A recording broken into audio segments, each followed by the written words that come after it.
Hello, everyone. Welcome to Valley Homes on TV, the Milpitas edition. Todd Flesner, your co-host here, along with Deb Giordano. Hi, Todd. Happy New Year. Happy New Year, 2012. Yeah, how about that? Our first show of the year. Yes. And we're here bringing folks more information about our Milpitas community, which makes it a great place to live and to work. And we are located for this taping of this show right here at the Milpitas School District office, or it's the boardroom, I believe. That's where they hold their meetings for their board of directors. And we have our guest this afternoon. Yes. Do you want to introduce our guest? Can I say his last name? It's Kerry Matsouka. Matsouka. Matsouka. There you go. Very good. Thanks, Carrie. Sure. Welcome, Kerry. Thank you for coming today. Yeah, and thank you for having me. You are our newly appointed superintendent of schools? Correct. Been reading a lot about you in the paper, and I think you've been at the helm now about a year? No, 6 months. 6 months. Ah, okay, good. 6 months. So tell us a little bit about your background. You're 6 months here in Milpitas, but you have a long background and experience in education. So this is my 32nd year in education. I've taught for 17 years in the classroom, mostly sciences and math, and it's hard to believe this is my 15th year as a school administrator. Terrific. And so, and you came to Milpitas from local here. Yeah, my last job was superintendent in Los Gatos, Saratoga High School District, so right across the valley, but a very different place from Milpitas, and it's been, my time here has been wonderful. Terrific. Well, tell us a little bit about what brought you here to Milpitas. What is it that attracted you about our Milpitas community and the schools here? Well, it was a couple years ago, I did some reflecting about my career and education and the kind of school district that I wanted to work in.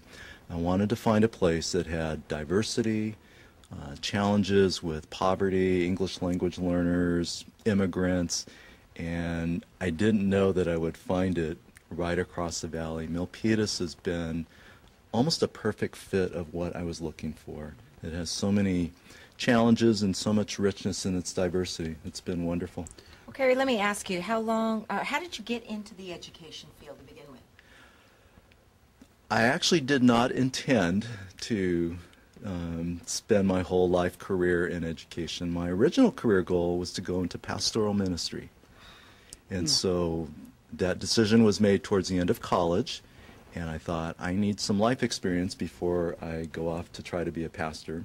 So I said to myself, I know, I will go get a teaching credential and teach for, my plan was to teach for about 6 to 10 years, and then go back to seminary, and I did. I actually started seminary, did an extension program right here, and got halfway through with my Master's of Divinity and stopped and decided to spend the rest of my career in education. And we are glad you stopped. I mean, I'm sure there's some other places you could have had your ministry fit, but we can certainly use you here, and thank you very much for doing that. Yeah. There's a lot of overlap between, if you think about pastoral care and ministry and taking care of the kids of a community. Yeah, that love, compassion, and care. Right. And that's certainly what I've heard through the grapevine, talking to to members and school teachers here with you being recently, active, that is what you do in the classroom. You come out to the classrooms, you meet the kids, you've met with the teachers, and I think so far what I'm hearing is you've done a great job. So. Good, thank you. Oh, great. Well, that certainly resonates with me because my parents were both educators, school teachers, and in fact, my father was a seminarian before becoming an educator. Yeah. So a lot of similarity there, and there's a passion for teaching and for that leadership of youth. And so, thanks for sharing that with us here in Milpitas. Let me break that thought, guys. Let's talk about budget. Everybody talks about money, budget, challenges. What do you see right now as the biggest challenge you have in the budget? The biggest challenge, big picture, is the question of, is our society willing to pay for public education? I mean, really big picture. Right now, short term, looks like we have a reprieve from the trigger cuts, so we won't lose money mid-year. The question of next budget year will be an unknown. So I just see so many questions in front of our society about, are we willing to pay for and invest in the next generation? And if you look at the results of the last 4 to 5 years, I would say the answer is we're not sure. And I mean, this district has suffered a loss from about a $90 million budget to currently $73 million in 4 years. Oh, I mean, that's just such a budget hit to absorb. So it sounds like, where are people going to put their priorities? Right. They're, in raising their families and their children. Probably not only here, but that's maybe a statewide issue. Yeah, and these are some really big questions about are we ready to fund, such an essential part of society like education.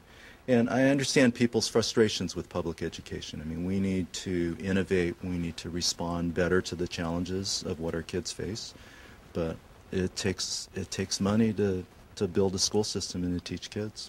So can you talk a little bit perhaps about what those sort of budget cuts and the decrease in funding has impacted the schools? I mean, how has that really manifested itself in terms of education? My observations coming into this district is they had to push class size right up to the edges of what is acceptable. The 20-to-1 classrooms in K-3 are mostly gone. Our high school classes average probably about 32 per classroom. I mean, they're all full. The arts, I believe, have been cut out of a lot of our schools because of budgets. Busing, transportation, I mean, we can no longer, afford that. So I think the system has been squeezed down to about as low as we should take it. If we go any lower, we're going to compromise kids' education. Oh, let me go right. Well, you can definitely do a plug right here. I hear Sure. that the school district is considering a bond measure. Yes. In fact, I actually got a phone call, was it last month, from a survey asking about that particular issue and how I felt about the schools. I think it was about a 30-minute survey. So I know that your school district has done so to kind of check the temperature of the public at this time to see if that's palatable. But where do you stand right now on the bond measure, your viewpoint? And go ahead. Sure. You got a viewer's audience. You can plug Good. this thing now. So the polling results we're promising the community, first of all, is very positive about the Milpitas community. And you see it as realtors. I think in spite of the economic woes, people feel good about their economic future and their city. And it also shows in their willingness to support our school district. So we are headed towards a general obligation facility bond June 2012. We're going out for a modest amount. It's not going to be a huge dollar amount. We recognize, the difficult times. But we have some basic infrastructure to fix. We have technology needs that go back many years. And we also have enrollment growth coming. And so we have to prepare for more kids coming in our schools. Very good. So the response to that survey that was done, that I take came back favorable. It did. It came back favorable. People understand and appreciate that we need resources to upgrade our facilities. The other thing is, for the most part, they trust this district with spending taxpayer dollars. Well, Carrie, just recently we interviewed the principal at Kirtner Elementary School. Went through that, and I think it was with Marcia Grilly, also your school board president, who's now vice president of the school board. But it's interesting to see how much the API scores have risen in this area. And they're just astounding. You have two elementary schools over the 900 mark. Right. I understand. And I think that that's a major drive and pull for people to come to Milpitas and locate. So, I think with you, working at the changes you want to make, what do you see, what kind of growth potential and possibilities do you see within the schools individually, and how can we work on that collectively? The term 21st century learning has been used in education now for almost 2 decades. We are now in the 21st century, and we keep talking about preparing for the 21st century. We need to move our schools and classrooms and teaching and learning into a 21st century environment. And what does that mean? Well, one, we have to get the infrastructure in place, so the bond will help. But we have to think about how do we teach and learn for this generation of students who literally have grown up with technology. And we still have an old model of education for the most part. Past generations would feel comfortable visiting our schools. They would say, oh, this looks like my school. Okay, I'm guilty. I went to Spangler Elementary. I'm totally guilty of that. So. And the world of technology, the internet, the resources available, I want to move our schools into a more 21st century environment. You know, that's a good topic. In fact, Carrie, that as you move the children through that process, they become more competitive, both at the college level when they exit your K through 12 system, and into job careers. So I think that's a very important component of education right now that maybe wasn't so critical in the years past. That's great.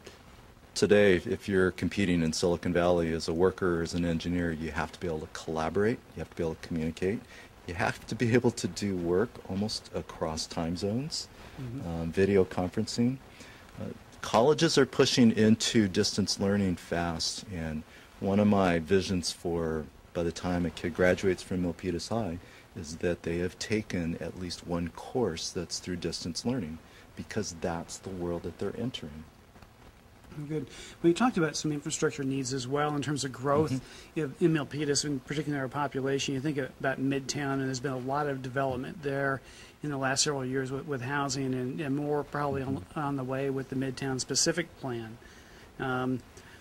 What do you see specifically in terms of needs to serve that particular community and their needs for education? We had an enrollment study done back in November, and the results were faster growth than I expected. We are going to be at 11,000 students, 10% growth in 8 years.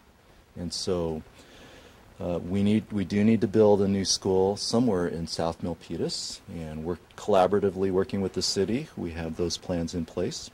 And the growth is going to happen across all grade levels, K-12, and so we do have growth to prepare for. Yeah, we also have Milpitas High School, which is one of the largest in the county as well. What does that portend for Milpitas High School and needs there for facilities?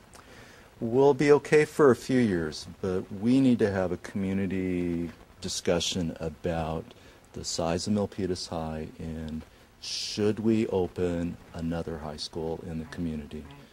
Milpitas We had two high schools. We did. We're standing. We're standing. We're standing in one of them. Okay, here, and I went to this high school, so there we go again, guys. But yeah, we did have two, so now we've got to deal with the one facility, and I know that's problematic.